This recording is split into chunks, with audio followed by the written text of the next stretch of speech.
Hello बच्चों, welcome back to my channel. कैसे हैं आप सब लोग। आज की वीडियो में मैं आप लोग के लिए फंडामेंटल ऑफ मार्केटिंग या फिर कहें प्रिंसिपल ऑफ मार्केटिंग, दोनों का सिलेबस सेम ही है, उसके एमसीक्यूज क्वेश्चंस लेकर के आई हूँ। मैंने पहले इस पर वीडियोस डाली हुई हैं, अगर आपने नहीं देखी हैं तो उसका लिंक आपको इस वीडियो के डिस्क्रिप्शन में दे दूँगी। एक प्लेलिस्ट अलग से बनी हुई है जिसमें आपको सारी वीडियो एक साथ मिल जाएंगी, या फिर मैं आई बटन में दे दूँगी, आप लोग वहाँ से चेक कर लीजिएगा। इसके अलावा और भी सब्जेक्ट पर एमसीक्यूज वीडियो आपको मेरे चैनल पर मिल जाएंगी, जैसे कि फंडामेंटल ऑफ एंटरप्रेन्योरशिप है, इनकम टैक्स है, कॉस्ट अकाउंटिंग है, मैनेजमेंट अकाउंटिंग है, कॉर्पोरेट अकाउंटिंग है। और भी किसी सब्जेक्ट पर अगर आप एमसीक्यूज वीडियो चाहते हैं तो सब्जेक्ट का नेम मुझे कमेंट कर दीजिएगा, मैं उस पर वीडियो बनाने की कोशिश करूँगी। आइए शुरू करते हैं। लेकिन शुरू करने से पहले आपको क्या कर लेना है, चैनल को सब्सक्राइब कर लेना है, वीडियो को लाइक कर देना है और फ्रेंड्स साथ वीडियो को शेयर भी कर देना है। आइए शुरू करते हैं। फर्स्ट क्वेश्चन हो जाएगा कि पीएलसी शब्द का क्या अर्थ है। What does the term PLC stands for. आपको बताना है जो पीएलसी शब्द दे रखा है इसकी फुल फॉर्म क्या होगी। Product life cycle, production life cycle, product long cycle, none of these. तो पीएलसी जो है उसकी फुल फॉर्म क्या हो जाएगी, होती है प्रोडक्ट लाइफ साइकिल। जिस तरह एक ह्यूमन लाइफ साइकिल होता है उसी तरह प्रोडक्ट लाइफ साइकिल भी होता है कि एक प्रोडक्ट क्या होता है, सबसे पहले इंट्रोड्यूस किया जाता है मार्केट में, उसका धीरे धीरे क्या होता है, बढ़ती है, उसकी वृद्धि होती है, मैच्योरिटी की पीरियड पे आता है, उसके बाद डिक्लाइन पे आता है। तो यहाँ पर करेक्ट आंसर क्या हो जाएगा हमारा, option A, product life cycle. Next question है, निम्नलिखित में से कौन सा उत्पाद जीवन चक्र का चरण है। Which of the following is stage of product life cycle. Introduction stage, growth stage, decline stage, all of the above. तो यहाँ पर जो दे रखे हैं उत्पाद जीवन चक्र के चरण, इसमें से कौन सा होगा। तो परिचयात्मक अवस्था भी होती है जो पहली होती है, इंट्रोडक्टरी स्टेज ही होती है जहाँ पर इंट्रोडक्शन कराया जाता है मार्केट को, उपभोक्ताओं को, जो कस्टमर्स होते हैं, कंज्यूमर्स होते हैं उनको, कि हाँ इस तरह का प्रोडक्ट मार्केट में अवेलेबल है, इससे कि उसको परचेस करें और जो प्रोडक्ट है उसकी डिमांड बने। तो वो स्टेज भी होती है वृद्धि अवस्था, उसके जैसे जैसे लोग उसके बारे में जानते हैं, लोग उसको परचेस करते हैं, तो धीरे धीरे वो अपनी मैच्योरिटी पर, ग्रोथ पर पहुंचता है, फिर आ जाती है डिक्लाइन अवस्था। इसमें एक और स्टेज होती है, आप लोग मुझे कमेंट करके बताइएगा कि वो फोर्थ स्टेज कौन सी होती है। तो यहाँ पे तीनों ही क्या है, प्रोडक्ट लाइफ साइकिल की स्टेजेस हैं। तो करेक्ट आंसर हमारा होगा all of the above, option D. Next question है, निम्नलिखित में से कौन सी पीएलसी में बाजार पर्चा चरण की विशेषता नहीं है। Which of the following is not a characteristics of market introduction stage in PLC. यहाँ पर आपको बताना है कि जो प्रोडक्ट लाइफ साइकिल का जो पहला स्टेज होता है मार्केट इंट्रोडक्शन स्टेज, तो वहाँ पर जो उसकी विशेषताएं होती है उसमें से कौन सी वो उसकी विशेषता नहीं होगी। Demands has to be created, cost are low, makes no money at this stage, slow sales volume to start. Question में कह रहा है कि कौन सी इसकी नहीं होगी, कि मांग बनानी पड़ती है। करेक्ट है, मांग को बनाना पड़ता है कि प्रोडक्ट के बारे में लोग जानते तो है नहीं, कोई नया प्रोडक्ट आता है तो उसको एडवर्टाइजमेंट करना पड़ता है, प्रमोशन करना पड़ता है, उसके बारे में जो कस्टमर्स कंज्यूमर्स होते हैं उनको बताना पड़ता है। तो यहाँ पर मांग बनानी पड़ती है, इस स्तर पर कोई लाभ नहीं होता। करेक्ट है, नो। तो ये क्या होता है, जो पहला स्टेज होती है इसमें कोई लाभ नहीं होता है, नो प्रॉफिट का लेवल होता है, क्योंकि जो स्टार्ट हो रहा होता है वहाँ पर आपको अपने जो प्राइजेस है वो भी कम रखने होते हैं और बहुत ज़्यादा एडवर्टाइजमेंट पर, प्रमोशन पर एक्सपेंसेस भी करने पड़ते हैं, व्यय करने पड़ते हैं। तो यहाँ पर लाभ नहीं होता, या तो होगा भी तो बस नाम मात्र के बराबर होता है, लाभ कुछ नहीं होता। ज़्यादातर हमारी क्या होती है, एक समझ लीजिए एक ऐसा स्टेज होती है जहाँ पर लाभ बिल्कुल नहीं होगा, लेकिन कभी कभी ये हो सकता है कि हानि भी हो सकती है, क्योंकि नई स्टेज है, वहाँ पर हमको प्राइजेस कम रखने पड़ते हैं, तो यहाँ पर लाभ नहीं होगा। और कम मात्रा में बिक्री शुरू होती है, स्लो सेल्स होती है, स्टार्ट हुआ होता है तो ज़्यादा मुझे उसकी सेल नहीं होती। तो यहाँ पर ये तीनों ही हो जाएंगी, लेकिन कौन सी नहीं होगी, लागत कम होती है, कॉस्ट और लो। कॉस्ट यहाँ पर कम नहीं होती, लागतें ज़्यादा होती है, क्योंकि उत्पादन क्या होता है छोटे पैमाने पे हो रहा होता है, दूसरा एडवर्टाइजमेंट पे सब चीज़ों पर इतना ज़्यादा एक्सपेंसेस हो रहा होता है कि कॉस्ट ज़्यादा ही आती है, इसीलिए प्रॉफिट कम हो रहा होता है। तो यहाँ पर ये इसकी विशेषता नहीं है कि लागत कम होती है, लागत ज़्यादा होती है। तो करेक्ट आंसर होगा ऑप्शन बी। नेक्स्ट क्वेश्चन है, किसके अनुसार एक उत्पाद का जीवन चक्र मानव जीवन चक्र के काफ़ी समान होता है। According to Home a product life cycle is very much similar to human life cycle. Arch Patton, Stanton, Neil Borden, Philip Kotler. तो क्वेश्चन में कह रहा है कि जो मानव जीवन चक्र है सेम वैसा ही होता है जो प्रोडक्ट का लाइफ साइकिल होता है, वो ये किसने कहा था, तो ये कहा था आर्क पैटर्न ने। तो करेक्ट आंसर क्या होगा हमारा, ऑप्शन ए। नेक्स्ट क्वेश्चन है, increased competition leads to price decrease, increasing public awareness, sales volume increase significantly are the characteristics of dash in PLC। बढ़ी हुई प्रतिस्पर्धा से कीमतों में कमी आती है, सार्वजनिक जागरूकता बढ़ती है, बिक्री की मात्रा में उल्लेखनीय वृद्धि होती है। पीएलसी में डैश की विशेषता है। पीएलसी से मतलब यहाँ पर है आपका प्रोडक्ट लाइफ साइकिल से, उत्पाद जीवन चक्र से। तो यहाँ पर क्वेश्चन में कह रहा है कि जो कंडीशंस दे रखी हैं कि प्रतिस्पर्धा बढ़ जाती है, जिसकी वजह से क्या होता है, हमको कीमतों को कम करना है। यानी कि जब कंपटीशन बढ़ जाएगा तो कंपटीशन में बने रहने के लिए, मार्केट में बने रहने के लिए हमको क्या करना पड़ता है, प्राइजेस को कम करना पड़ता है, जिससे कि क्या होता है, जागरूकता बढ़ती है, बिक्री की मात्रा में भी क्या होता है, वृद्धि होती है, यानी कि लोग ज़्यादा अट्रैक्ट होते हैं। प्राइजेस कम कर दीजिए, देखिए जो है 30% का 20% का डिस्काउंट दे दीजिए, तो वहाँ पर क्या होता है, लोग ज़्यादा से ज़्यादा वस्तुएं खरीदना शुरू कर देते हैं। तो ये कब किया जाता है, किस स्टेज पर किया जाता है, मैच्योरिटी स्टेज पर, डिक्लाइन स्टेज पर, ग्रोथ स्टेज पर, या फिर मार्केट रिडक्शन स्टेज पर। तो ये हम करते हैं विकास अवस्था में, ग्रोथ स्टेज पर। वहाँ पर क्या होता है कि बहुत ज़्यादा सेम वैसे ही जैसी वस्तुएं हम बना रहे होते हैं, वैसे ही बनाने वाले और भी मैन्युफैक्चरर आ जाते हैं, और भी वस्तुएं आ जाती हैं, मार्केट में कंपटीशन बढ़ने लगता है। तो कंपटीशन में अपने आप को बनाए रखने के लिए हम क्या देने लगते हैं, जो भी निर्माता होगा वो डिस्काउंट देने लगता है, प्राइजेस कम कर देता है, जिससे कि लोग उसकी वस्तुओं को ज़्यादा खरीदें। तो एक आंसर क्या होगा हमारा, ऑप्शन सी। नेक्स्ट क्वेश्चन है, जब बाजार अपनी संतृप्ति तक पहुंच जाता है तो निर्माता डैश के कारण बाजार छोड़ना शुरू कर देते हैं। When market reach to its saturation, the producer begin to leave the market due to dash marketing strategy, development, decline stage, poor margin, market penetration.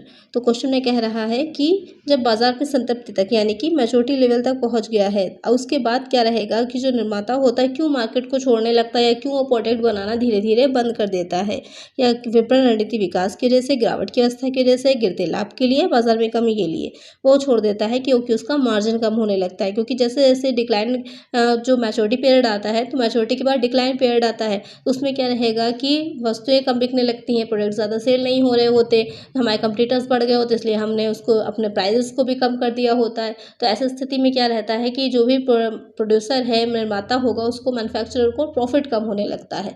Profit कम जब होने लगेगा तो धीरे धीरे क्या होगा कि एक टाइम ऐसा आता है कि वो लॉस में पहुंच जाता है।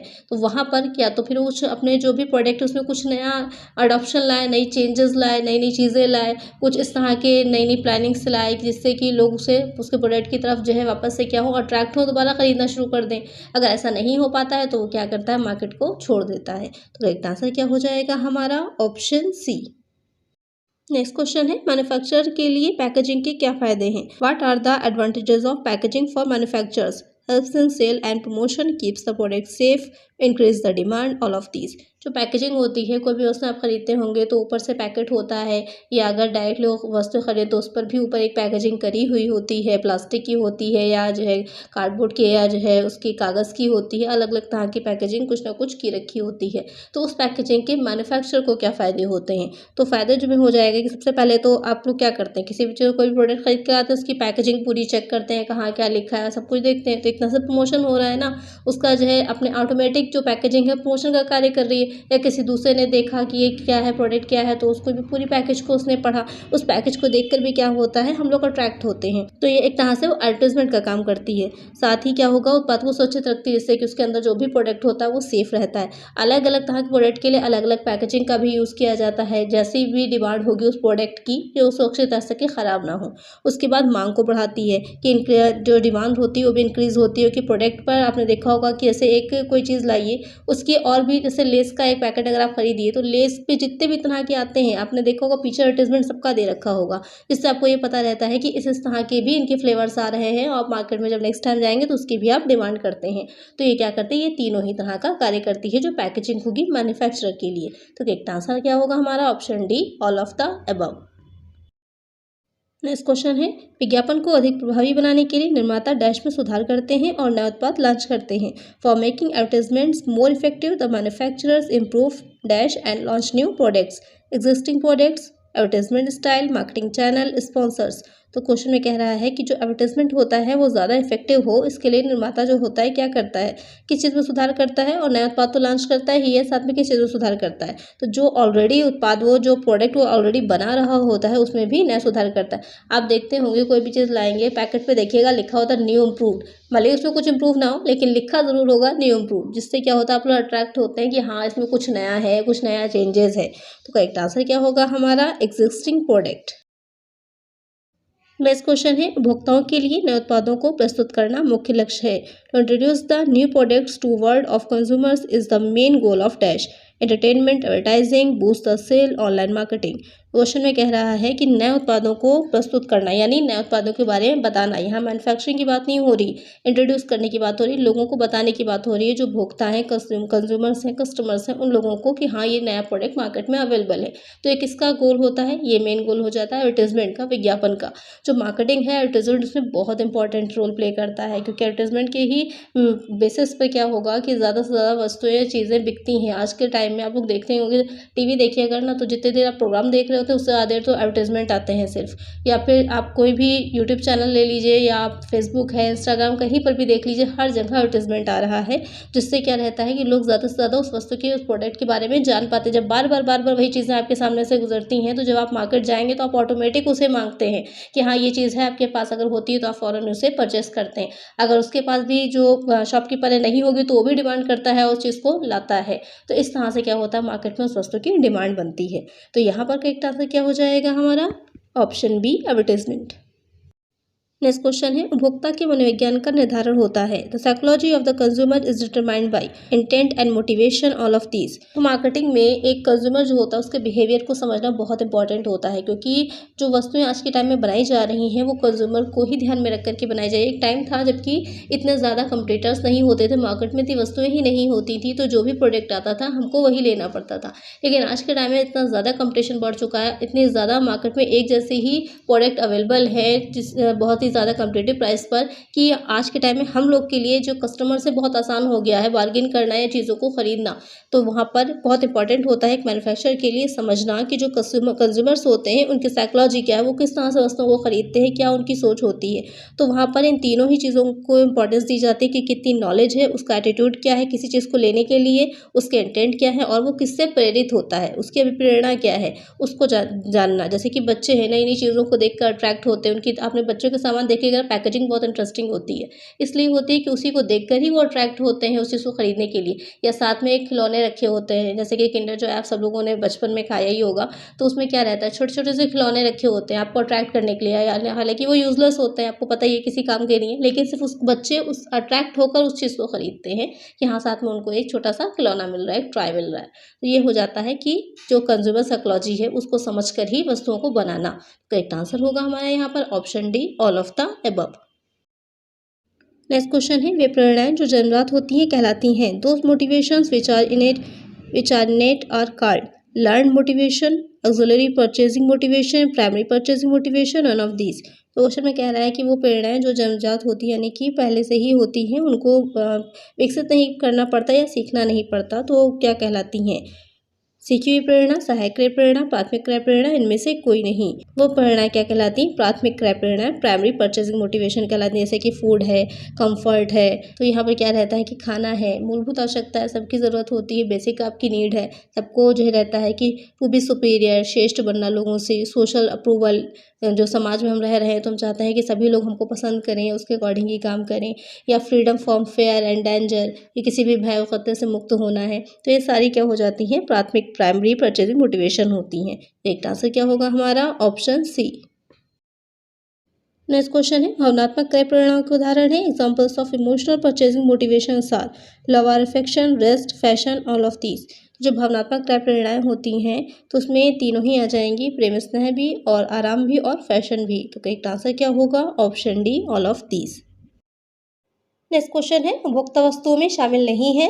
Consumers goods do not include convenience goods, item of transaction, specific good, equipment articles.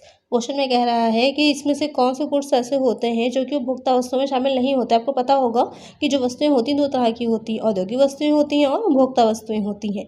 तो यहाँ पर जो कन्वीनियंस गुड है, सुविधाजनक वस्तुएं, सौदे की वस्तुएं और विशिष्ट वस्तुएं, ये तीनों ही उपभोक्ता वस्तुओं में शामिल हैं। लेकिन जो उपकरण वस्तुएं होती हैं, इक्विपमेंट आर्टिकल्स होते हैं, वो उपभोक्ता वस्तुओं में नहीं आते। इसमें आते हैं जो औद्योगिक वस्तुएं होती हैं उसमें, क्योंकि जो इंडस्ट्रियल गुड्स होते हैं तो वो किस तरह के कस्टमर्स के लिए होते हैं जो ऑलरेडी मैन्युफैक्चरर्स होते हैं और जिनको वस्तुएं बनानी होती हैं, तो इसको रॉ मटेरियल की तरह यूज़ करते हैं। तो यहाँ पर करेक्ट आंसर क्या होगा हमारा? Option D. नेक्स्ट क्वेश्चन है, वर्तमान औद्योगिक एवं प्रतिस्पर्धी बाजार का राजा है। The king of the present industrial and competitive market is advertisement, income tax law, consumer, seller. तो क्वेश्चन में कह रहा है कि आज के टाइम में जो औद्योगिक प्रतिस्पर्धी बाजार है उसका राजा कौन है। तो आपको पता ही होगा कि पहले के टाइम में तो क्या था कि हम प्रोडक्ट के अकॉर्डिंग ही वस्तुओं को खरीदते थे। जो प्रोडक्ट है वो इंपॉर्टेंट होता था, तो वहाँ पर इंपॉर्टेंट हो जाते थे कि जो लोग उसको मैन्युफैक्चर कर रहे हैं जैसा चाहते थे वैसे वस्तुएं भी देते थे और हमको वो परचेस करनी पड़ती थी। लेकिन आज के टाइम में क्योंकि बहुत ज़्यादा कंपटीशन बढ़ चुका है, मार्केट में एक तरह की बहुत सी वस्तुएं अवेलेबल हैं, तो वहाँ पर हमारे पास चॉइस आ जाती है कि हम चाहे जो वस्तुएं खरीदें। तो जो भी हमें अपने अकॉर्डिंग क्वालिटी में, क्वांटिटी में अच्छी रहती है, अच्छी लगती है, जो उसका प्राइस हमें सही लगता है उससे हम खरीद लेते हैं। तो आज के टाइम का राजा कौन है? जो कंज्यूमर है, कस्टमर है, वो उपभोक्ता ही आज के टाइम का राजा है। तो करेक्ट आंसर क्या हो जाएगा हमारा? Option C. नेक्स्ट क्वेश्चन है, वस्तुओं का निर्माण करने वाले व्यक्ति को कहते हैं। The person who manufactures the goods is called wholesaler, retailer, representative, manufacturer. तो जो वस्तुओं को बनाते हैं तो उन्हें क्या कहा जाए? थोक विक्रेता है, फुटकर विक्रेता है। तो ये सब तो डिस्ट्रीब्यूशन चैनल में आते हैं, जो वितरण करने का कार्य करते हैं, जो बनाने की बनी हुई वस्तुओं को भोक्ताओं तक पहुंचाने के लिए। और जो निर्माता होता है, मैन्युफैक्चरर होता है, वो हो जाता है वस्तुओं को बनाने वाला। जो वस्तुओं को निर्माण कर रहा है, वस्तुओं को बना रहा है, मैन्युफैक्चरर कहलाता है। करेक्ट आंसर क्या होगा हमारा? Option D. बाकी ये जो होलसेलर, रिटेलर और जो रिप्रेजेंटेटिव हैं, ये तीनों ही क्या हैं? ये डिस्ट्रीब्यूशन चैनल है, वितरण करने के लिए कि किस तरह से उपभोक्ताओं तक वस्तुओं को पहुंचाया जाए, उसका एक जरिया बनते हैं, माध्यम बनते हैं, मीडियम बनते हैं। तो यहाँ पर करेक्ट आंसर होगा ऑप्शन डी। आज की वीडियो में इतना ही, मिलते हैं नेक्स्ट वीडियो में कुछ और नए क्वेश्चंस के साथ। अगर वीडियो अच्छी लगी है तो लाइक कर दीजिएगा, चैनल को सब्सक्राइब नहीं किया है तो सब्सक्राइब कर लीजिए और फ्रेंड्स से वीडियो को शेयर भी कर दीजिएगा। मिलते हैं नेक्स्ट वीडियो में। Thank you.